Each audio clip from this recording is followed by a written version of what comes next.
महाराष्ट्र का दूसरा बड़ा और खूबसूरत शहर पुणे, जिसे विद्यानगरी कहे या फिर कंपनी से घिरा आईटी हब, दोनों ही अपनी अपनी रफ्तार से इस शहर में दौड़ते दिखाई देते हैं।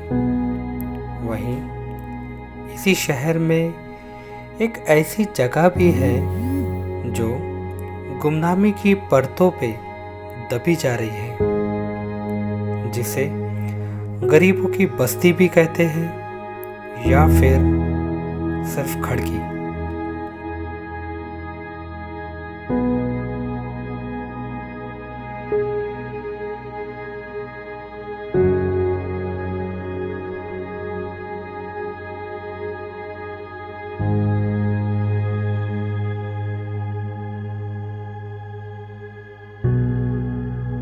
हेलो एवरीवन और जय हिंद विद जुनेद शो में आपका स्वागत है। मैं हूं आपका होस्ट जुनेद इमाम।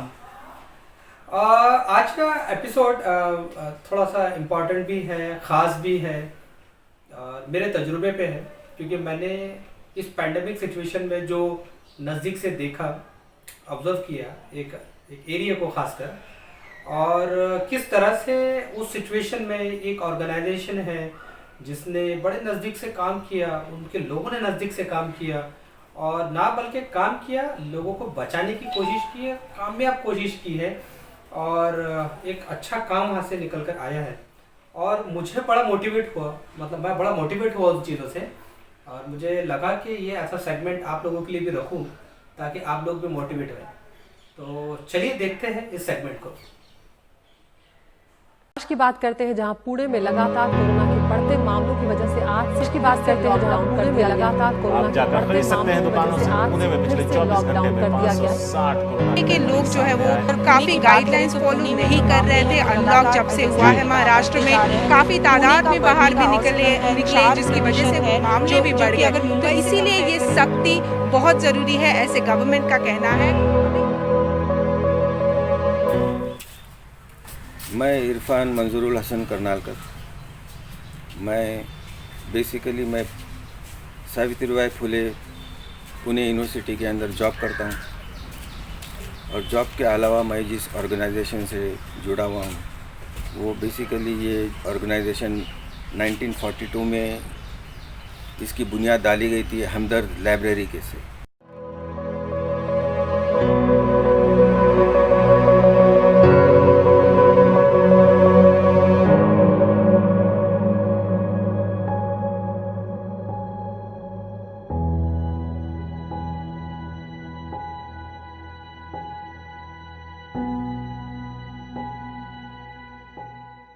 इस लॉकडाउन के अंदर जैसा ये लॉकडाउन शुरू हो गया तो लोग एकदम, मैंने एक तो पहले ये बीमारी की डर की मार्केटिंग इतनी हो गई थी, या एजुकेटेड क्या और अनएजुकेटेड क्या, सब लोग डर गए थे।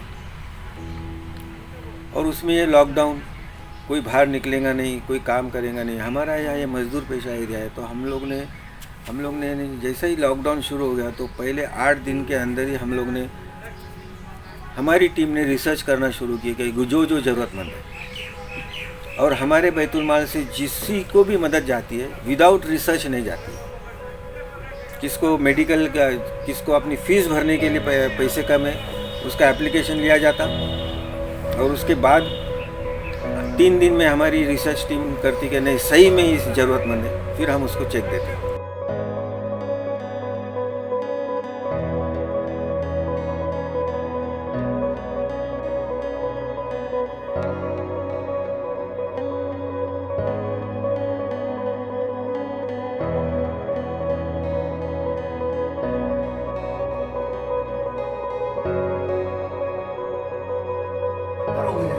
और लोग बहुत परेशान हाल थे, और सबकी निगाह लाइब्रेरी बैतुल माल पे लगी हुई थी कि बैतुल माल क्या कर रहा है, हमदर्द बैतुल माल क्या कर रहा है। बहरहाल उस दौरान हमारे अदारे के जनाब इरफान करनालकर साहब वो बहुत डिस्टर्ब हो गए कि भाई हम इसका कुछ तो सोल्यूशन निकालें। उन्होंने अपने तौर पर अपने 5-7 बंदों को लेकर तकरीबन अपने ज़ाती खर्च से 300 किट मकान पे जाके बजाते खुद जिन लोगों के घरों में जाकर वो तकसीम किया।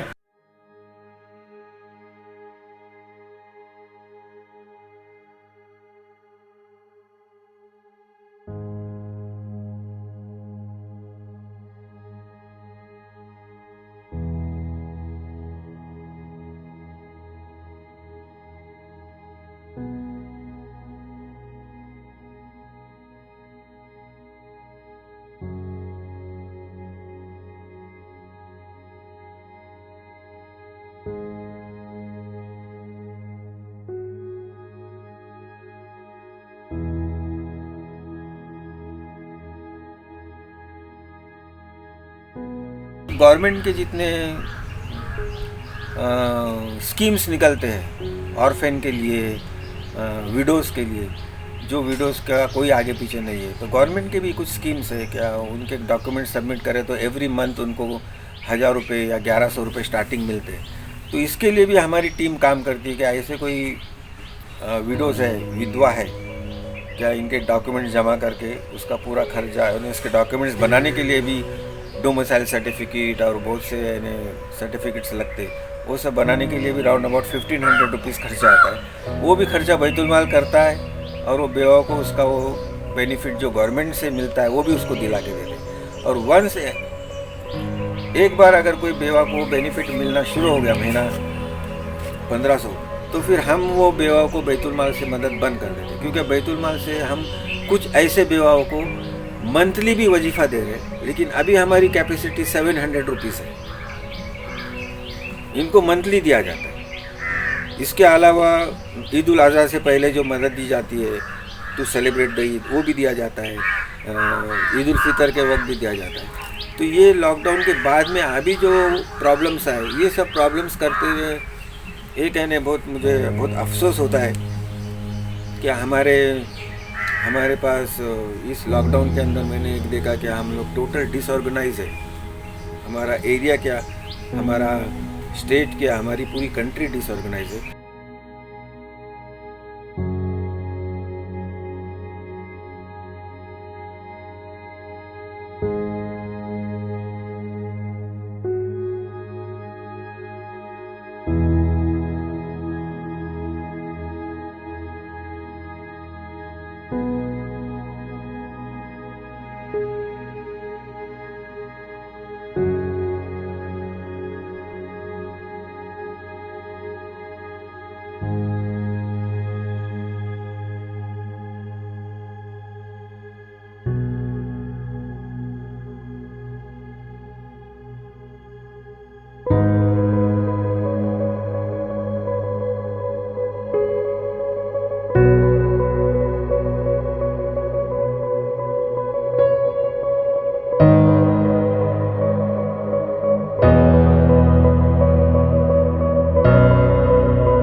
हमदर्द बैतुल माल से हमको हर किस्म की मदद मिलती है। लॉकडाउन में भी हमारी बहुत मदद की है, कोरोना की बीमारी में भी हमारा बहुत साथ दिए हमदर्द बैतुल माल ने। हमारे शोहर का इंतकाल हो गया, 5 साल हो गए हमको, 5 साल से यहाँ से बहुत किस्म की हमको मदद मिली है।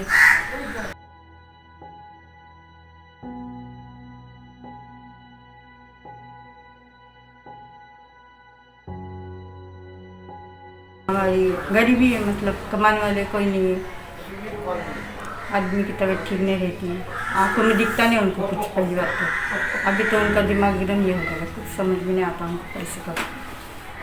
घर में पड़े ये हमदर्द लाइब्रेरी की तरफ से हमको बहुत मदद मिलती है, हर साल भी देते हैं और अभी भी देते हैं, लॉकडाउन में भी दिए और अभी भी देते हैं, हर बकरीद रमज़ान में हर वक्त हमारी मदद करते हैं। हमारी फैमिली में लड़का बहू है, 2 बच्चे हैं। लड़का लेकिन यहाँ नहीं रहता मेरे पास, वो ससुराल में रह रही, उन लोग अलग घर लेकर रह रही। और फिलहाल मेरा आदमी मैं 2 लड़की अपने अपने घर पे। दिक्कत है पैसों की, दिक्कत की, कमाने का कोई नहीं है, तो इसकी वजह से हमदर्द लाइब्रेरी से मिलता था जो वही हम इसमें गुजारा करते, जो भी मिला लॉकडाउन में उससे गुजारा हो रहा है।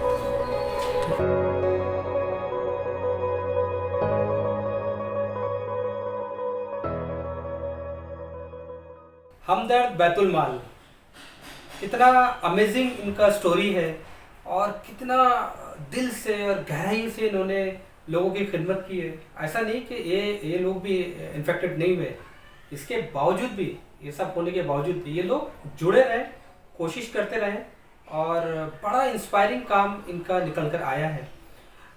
मैं बड़ा लकी फील कर रहा हूँ कि आज मेरे साथ जो हमारे आज के गेस्ट हैं, ख़ास मेहमान हैं, वो सावित्रीबाई फुले पुणे यूनिवर्सिटी में एक डिपार्टमेंट है ईएमआरसी, जिसके टेक्निकल डिपार्टमेंट को वो लीड करते हैं। काफ़ी सीनियर हैं, सोशल एक्टिविस्ट हैं और हमदर्द बैतुल माल के ख़ास रुकन हैं। तो मैं बड़ी खुशी से उनको इनवाइट करता हूँ अपने शो में और जुड़ते हैं उनसे लाइव सेशन में।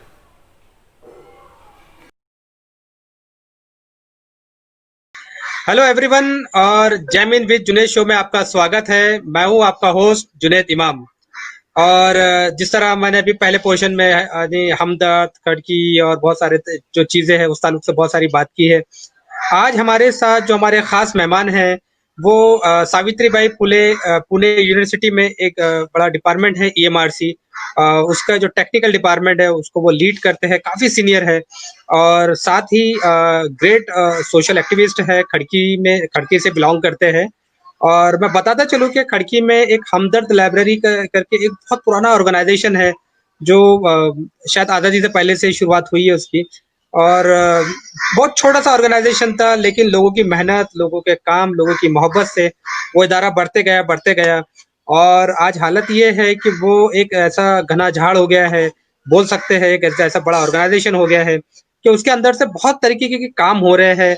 बहुत लोगों को इसमें मदद हो पा रही है और बहुत लोग वहाँ से कामयाबी के साथ निकल पा रहे हैं। तो आज हमारे साथ जो हमारे ख़ास मेहमान हैं वो है इरफान हसन करनालकर साहब। सर, आपका बहुत बहुत स्वागत है। आपका भी स्वागत है। आपने मुझे मौका दिया आपके stream yard. Thank you very much. Sir, जैसा कि जो मुद्दा है हमारा आज का और जिस पे हम बात कर रहे हैं वो बड़ा सेंसिटिव है और आम लोगों से जुड़ा हुआ है। और जिस जगह से आप बिलोंग करते हैं तो वहाँ मोस्टली गरीबी रेखा ज़्यादा है, सहूलतें कम हैं। तो वही मैंने इस पे बात की है और हमारा टॉपिक भी वही है कि हमदर्द द पाथ ऑफ ह्यूमैनिटी। मुझे ये बताइए सर कि अ, ये सब पैंडेमिक में वो क्या कमियां रह गई है जो खड़की में जो महामारी की जो सिचुएशन आ गई थी, जो आपने शुरुआती दौर में देखा है, वो क्या कमियां रह गई थी वहाँ पे? ये वैसे जो मेजर कमियां जो है ना कि को बुला के अवेयरनेस नहीं किया गया इस पैंडेमिक के अंदर। हाउ टू बिहेव, कैसे रहना है, अभी कैसा उठना है, कैसा बैठना है, इसके बारे के अंदर वो टेलीफोन के बारे में तो मोबाइल तो पता चलता क्या बीमारी है, दूर रहना है, मास्क पहनना है। लेकिन ऐसा पर्सनली ऐसा कम्युनिटी को बुला के ये एक रह गया। और यहाँ पर काफी आसपास में इंडस्ट्री एरिया है। हमारे देश की सबसे बड़ी आर्म्स एंड एम्युनिशन फैक्ट्री है, एम्युनिशन फैक्ट्री। तो यहाँ पर लेबर और ये सब है। हमारा हमदर्द लाइब्रेरी जो इदारा है ये कैंटनमेंट एरिया है और कैंटनमेंट एरिया के अंदर अनऑर्गेनाइज लेबर्स बहुत है। इनके रोज कमाते रोज खाते, इनके पास तो यानी है हमारे देश में ही है, लेकिन कौन लातूर से है, कौन नांदेड़ से है, कौन बीजापुर से है। और उनके पास राशन कार्ड नहीं रहने की वजह से और उनका डेली वेजेस का सब आमदनी रुक जाने की वजह से, जो उनको जो रोज पैसे मिलते थे, रोज कमाते थे, रोज खरीदते थे, रोज खाते थे, वो उस वजह से ना उनको राशनिंग के जो कम दाम में जो राशन सप्लाई की थी गवर्नमेंट ने, ना वो ले पाए, ना उनका रोजगार उनको ठीक से मिला। तो काफी भूखमरी भी हो गई। इसके अंदर हमारे इदारे को ये जो कमियां हमने महसूस करते हुए हमने फिर यहाँ तक कि हमने कलेक्टर को एक लेटर लिखे कि हमारे एरिया में राउंड अबाउट 2000 से 2500 तक ऑर्गेनाइज लोग जिनके पास राशन कार्ड नहीं है, तो वो गवर्नमेंट की जो कंट्रोल रेट के अंदर जो कम दामों के अंदर जो 5 रुपए और 11 रुपए जो घी और चावल मिलते थे वो कैसे खरीदेंगे? या तो उनका लॉकडाउन उनकी रोजी रोटी रुक गई। तो हमने उनको एक डिमांड किया था गवर्नमेंट को कि इसके ऊपर ज्यादा तवज्जो दीजिए जुनेद साहब। क्या हमने एक ऐसा प्रपोजल रखा था कलेक्टर के पास, उसके हमारे पास डॉक्यूमेंट्स है। क्या जिस से आप राशनिंग दुकान को गेहूं और चावल दे रहे, वो रेट से हम खरीद लेंगे और हम यहाँ के जो 2,500 लोग हैं, हम इनको फ्री में तकसीम करेंगे। हम इसका कोई कमर्शियल नहीं करेंगे। तो इतना अच्छा प्रपोजल देते हुए भी इन्होंने हमारा ये प्रपोजल एक्सेप्ट किया। मैंने जो महाराष्ट्र के चीफ सेक्रेटरी है मिस्टर पाठक, उनसे भी मैंने कॉन्फ्रेंस किया। उन्होंने को डायरेक्ट किया, लेकिन यहाँ के कलेक्टर के ऑफिस से कोई पॉजिटिव रिप्लाई नहीं किया। उसके डॉक्यूमेंट्स है मेरे पास। ये बात होती। दूसरी एक बात, क्या इतना इन्हें एजुकेशन प्रॉब्लम की वजह से या लोगों को मालूमात नहीं रहने की वजह से बेकार के अंदर लोग दहशत में थे, लोग घबराहट में थे, और ये वजह से काफी हमारे एरिया के अंदर बहुत से लोग बदहाली में, और अभी भी वो लोग रहे, क्योंकि इसके अंदर एजुकेशन प्रॉब्लम भी बहुत था और अवेयरनेस भी नहीं था। और ये अवेयरनेस, ये तो एजुकेशन का काम था, लोगों के अंदर अवेयरनेस, लोगों को बताने के बजाय लोगों ने कैसा रहना ये इंस्ट्रक्शन देना। लेकिन एक चीज बताइए सर कि चूंकि जो हमदर्द ऑर्गेनाइजेशन है आपका, ये एक सोशल ऑर्गेनाइजेशन है, बहुत छोटा ऑर्गेनाइजेशन है, और आपने जिस तरह का कंट्रीब्यूशन किया है अभी, और जिस तरह से पूरा मोहल्ला और एरिया, और क्योंकि जितना पेपर में हमने पढ़ा है कि जिस लेवल पे काम हुआ, बड़ा आइडियल काम हुआ है, तो ये सब करना कितना पॉसिबल हुआ आपसे, जबकि एक छोटा ऑर्गेनाइजेशन है आपका, सोशल ऑर्गेनाइजेशन? ये इतना छोटा है, यानी आप यकीन नहीं करेंगे, इसकी 1942 में डाली गई, तब से रेंटल एरिया में ही है टेनेंट, और इतना ज्यादा बड़ा भी नहीं, हॉल है। हॉल के अंदर हम लोग इतने मल्टीपर्पज काम कर रहे हैं। ये हमारा जो इंस्टीट्यूट है, हमारा जो समाज सेवी इदारा है, ये शुरू के अंदर 1942 के अंदर इसको हमदर्द लाइब्रेरी के नाम से ये संस्था खुली गई थी, ताकि लोग यहाँ आके बुक्स पढ़ें और पढ़ने के बाद में लोगों को समझ में आए क्या किस तरीके से आगे अपनी लाइफ जिया जाए, यानी एजुकेशन को इम्पोर्टेंस दिया जाए शुरू में। फिर जैसा यानी लोग पढ़ते गए, लोगों को अवेयरनेस आता गया, तो फिर अलग अलग सब्जेक्ट के ऊपर यहाँ काम किया गया, फिर एजुकेशन पे काम किया गया, गरीब स्टूडेंट्स लोगों को फेलिसिटेशन किया गया ताकि एजुकेशन का इम्पोर्टेंस लोगों तक पहुंचे। फिर बाद में कुछ ऐसे स्टूडेंट्स जो पढ़ना चाहते हैं लेकिन पैसे की वजह से उनका एजुकेशन नहीं हो रहा है, तो उनको फाइनेंशियल हेल्प दी जाने लगी। इसके लिए ना ही हम कोई गवर्नमेंट से हमको कोई फंड आता है, ना कोई एमपी से, ना कोई एमएलए से, ना कोई कॉर्पोरेटर से।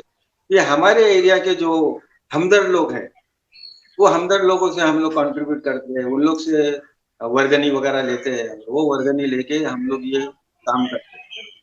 हम लोग यतीम बच्चों के ऊपर काम कर रहे हैं, बेवाओं पे काम कर रहे हैं, और फिर बेवा जो विधवा है, वो विधवा की गवर्नमेंट ने जो स्कीम्स बनाई है मंथली पेंशन की, तो वो विधवा के हम लोग डॉक्यूमेंट्स तैयार करके, एक विधवा के डॉक्यूमेंट्स तैयार करके उसका पूरा अप्रूवल लेने तक राउंड अबाउट 900 से 950 रुपये खर्चा आता है। ये हम लोग की हमारी संस्था खर्चा करती है, पूरा उसका अकाउंट खोल के दे के फॉलो करके, पहले 2 महीने उसको पेंशन आना शुरू हो गई, तो फिर हम लोग जो उसको मदद करते थे वो हम स्टॉप कर देते, वो गवर्नमेंट की वो पेंशन ले लेते। तो इस तरीके से भी हम लोग गवर्नमेंट जो स्कीम्स निकालती है गरीब बच्चों के लिए, स्टूडेंट्स के लिए, अपाहिज लोगों के लिए, उसके ऊपर हमारे जो मेंबर्स लोग हैं उसके ऊपर काम करते हैं, उसकी नॉलेज लेके वो चीज गवर्नमेंट से उनको दिलाने के लिए भी हम लोग कोशिश करते हैं। जी सर, मैंने जो सुना था या सर्च किया था कि आपका लोन देने का और लोगों को मदद करने का एक अनोखा तरीका है, जो शायद बहुत कम लोगों को पता हो, लेकिन सब वो कई इस्लामिक लॉ को फॉलो करता है। तो वो लोन के तरीके किस तरह से होते हैं और कैसे प्रोसेस होते हैं? जैसा ये समाज के अंदर अलग अलग स्टेजेस के ऊपर काम करते गए, तो हमारे जो मेंबर्स थे उनको ऐसा लगा कि एक वक्त ऐसा आएगा कि आप लोगों को माइक्रो फाइनेंसिंग और ये बचत गट तो अभी निकला। ये 1986 के अंदर इसकी बुनियाद डाली गई कि हम लोग एक हमदर्द बैतुल माल के नाम से जो पूरी इंटरेस्ट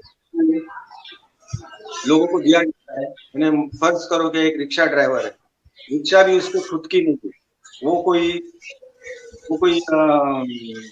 रिक्शा का मालिक दूसरा कमाता है, यानी डेली दिन भर अपना 12 घंटे रिक्शा चलाता है और एक दिन जो भी 200 रुपया 300 रुपया वो रिक्शा मालक को देता है और बाकी का खुद अपने घर ले जाता है। तो कभी कभी ऐसा हो जाता है कि उसका कुछ एक्सल टूट जाता है या हुड फट जाता है या एक्सीडेंट हो जाता है, तो ऐसे का वक्त उसके पास बड़े मुश्किल से उसका गुजारा करता है। सडनली 5,000 का भी कैसा पेमेंट करे, तो ये हालत के अंदर ये रिक्शा ऐसे बहुत छोटे मोटे लोग ये फिर जाते प्राइवेट महाजन के पास, तो 10% से इनको लोन देगा 5,000। अभी 10% का हिसाब लगाओ, महीने का कितना हो गया 500 रुपया। अभी वो 5,000 लेके महीने के 500 रुपये वो 5-5 साल भरता है, 5,000 अपने जगह पे। तो ऐसे लोगों को हम लोग ने जिनकी डिमांड ज्यादा नहीं है, 5,000 है, 10,000 है, 15,000 है, ऐसे लोगों को हमने इंटरेस्ट फ्री लोन देना शुरू की। और लोन देने के लिए कोई प्रेस्क्राइब फॉर्म वगैरह भी दी थी। उन्होंने एक पेज के ऊपर अपनी परेशानी क्या है वो लिख देना है, अपना लाइसेंस, मेरा नंबर ये है, मैं इतने साल से काम कर रहा हूँ, और उसी को पूछा जाता है कि आप हर महीना कैसा पे करें। अभी ये इंसानी फितरत है कि पैसे मिलने के लिए बोले हमें हर महीना 1,000 रुपए देते, लेकिन ऐसा नहीं होता। हम बोलते कैसे क्या देंगे 1,000 रुपए, फिर हम उसका पूरा बजटिंग करते, तो बोले फिर हम उसको बोलते थे लिखो उसको हर महीना हम 300 रुपए देते, तो उसी को लिखने लगाते कि मैं हर महीना 300 रुपए के इंस्टॉलमेंट से मुझे 5,000 पे करता। और ये तरीके से हम लोग ये फिर स्टार्ट के अंदर 5,000, 10,000 किए, फिर 15,000 किए, फिर 25,000 किए। आज के दौर में 25,000 कोई वैल्यू नहीं रहती। फिर हमने सोचे कि कुछ ऐसे रिक्शा वाले जो इनके पास रिक्शा है, बिल्ला है, वो जो गवर्नमेंट का है वो है, लेकिन उसके पास खुद का परमिट नहीं, तो फिर ऐसे लोग तो मैं खुद रिक्शा चला के मैं खुद मालक बनूं, ऐसे लोगों के लिए भी हम लोग अभी अल्लाह के फजलो करम से 2.5 लाख देने की हमारी कैपेसिटी होगी इंटरेस्ट। तो ऐसा हम लोग ने 15 रिक्शा वालों को किया।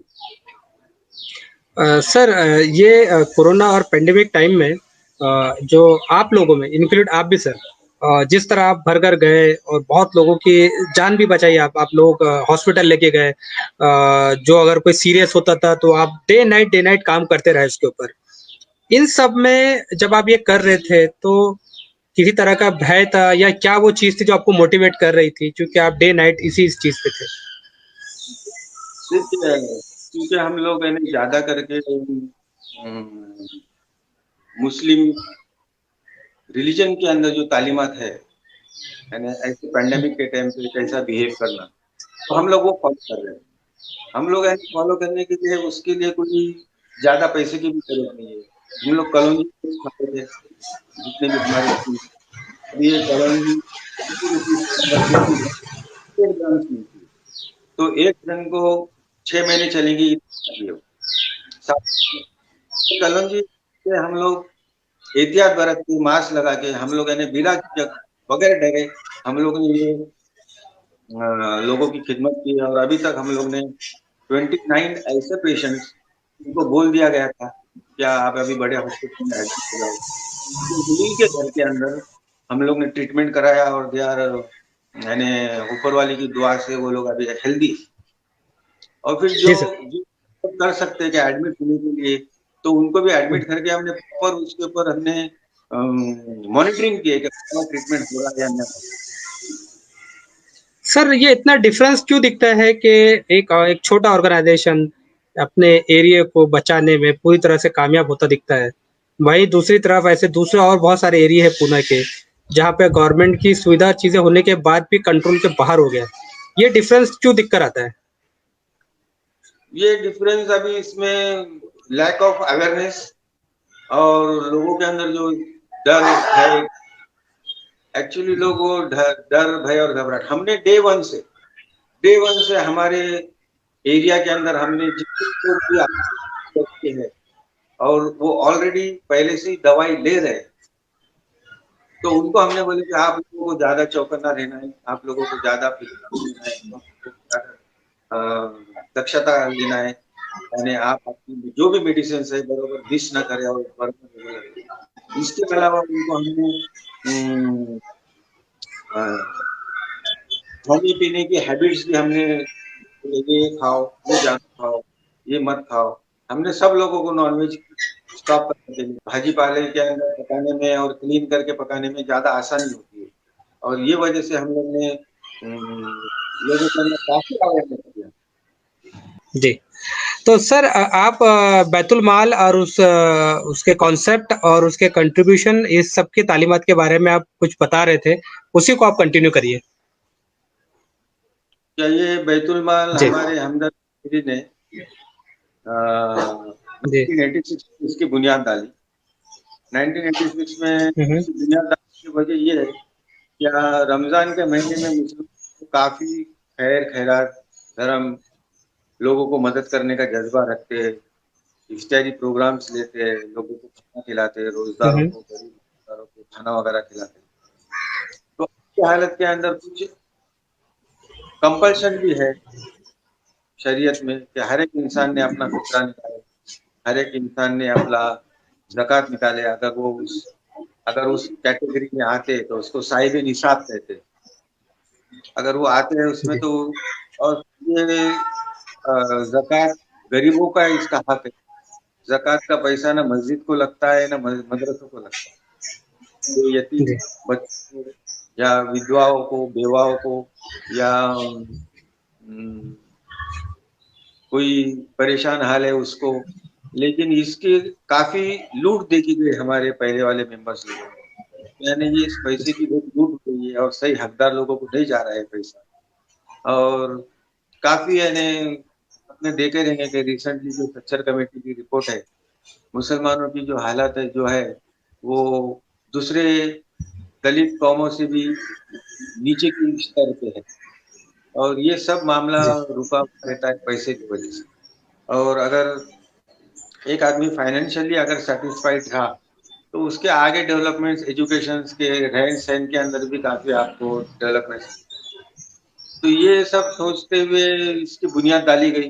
क्या मुसलमानों ने एक टेबल के ऊपर अपना फितरा, अपना ज़कात, अपना सदका, जो भी डोनेशन, अगर गरीबों को आप मदद करना चाहते हैं, अगर आपको आपके रिश्तेदारों में या आपके मोहल्ले में कोई गरीब नहीं नज़र आ रहा है, तो यहाँ एक टेबल के ऊपर जमा होगा, और फिर इसका डिस्ट्रीब्यूशन पूरा यानी बाकायदा हमारे जो मेंबर्स है, हमारी टीम है बड़ी, काफ़ी बड़ी टीम है।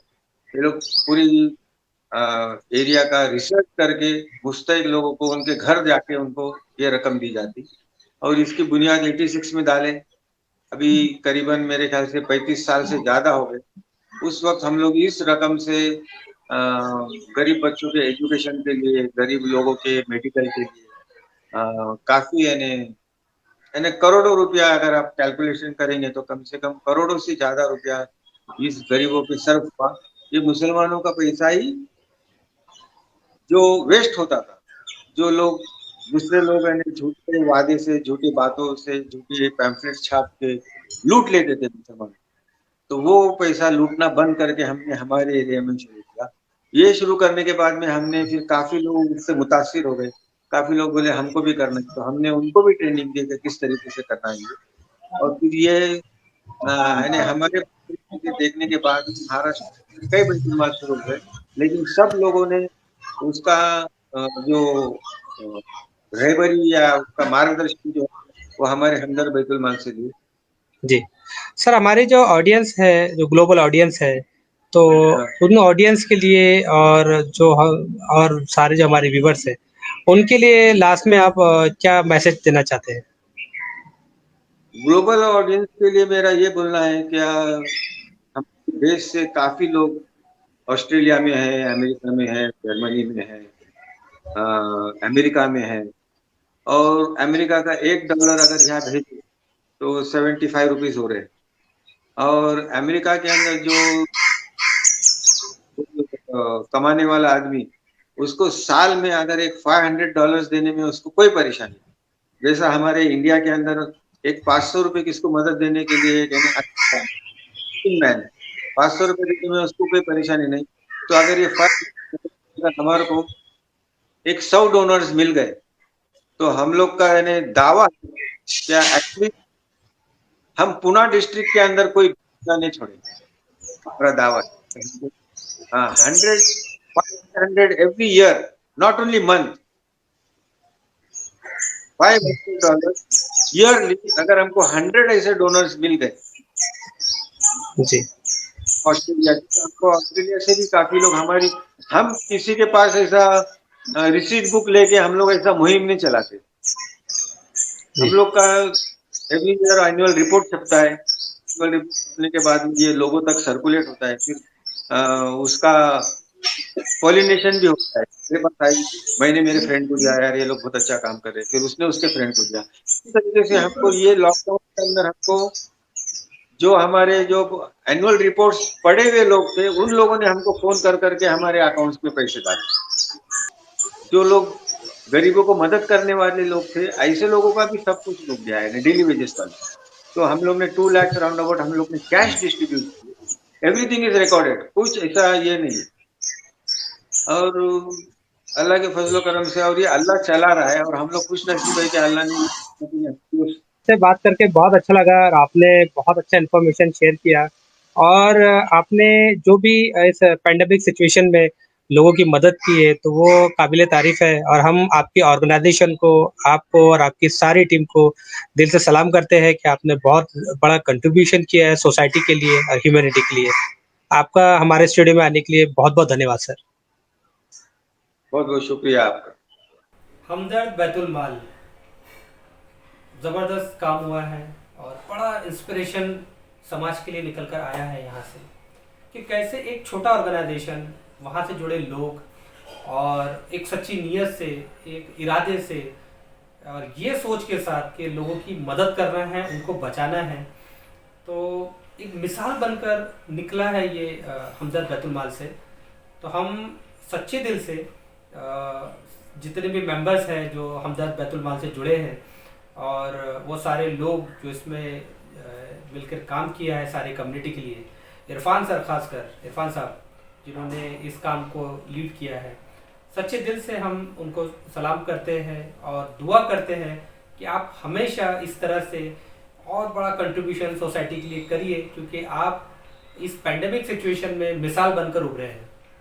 मैं इस एपिसोड के माध्यम से जहाँ जहाँ पे भी एपिसोड सारी दुनिया में जब जाएगा, तो मैं रिक्वेस्ट करूँगा कि ऐसी ऑर्गेनाइजेशन से आप लोग जुड़े और ऐसे काम में आप साथ आए और ह्यूमैनिटी का काम ऐसा बढ़ता रहे। तो दोस्तों, ये था हमारा आज का एपिसोड। मैं आपसे बस ये कहना चाहता हूँ कि जितने एपिसोड्स हुए हैं, तो आप एक राय मशवरा दीजिए, कमेंट्स करिए, मेल करिए, हमें सजेस्ट करिए कि और किस तरह के एपिसोड्स होने चाहिए, किस तरह की कहानियाँ होना चाहिए, और क्या आप देखना चाहते हैं।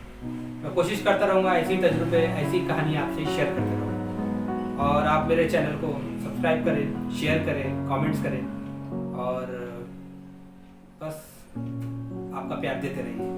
मिलते हैं अगले एपिसोड में ऐसी ही कहानी, ऐसे ही फॉर्मेट के साथ और आपकी बहुत सारी दुआओं के साथ। Thank you so much.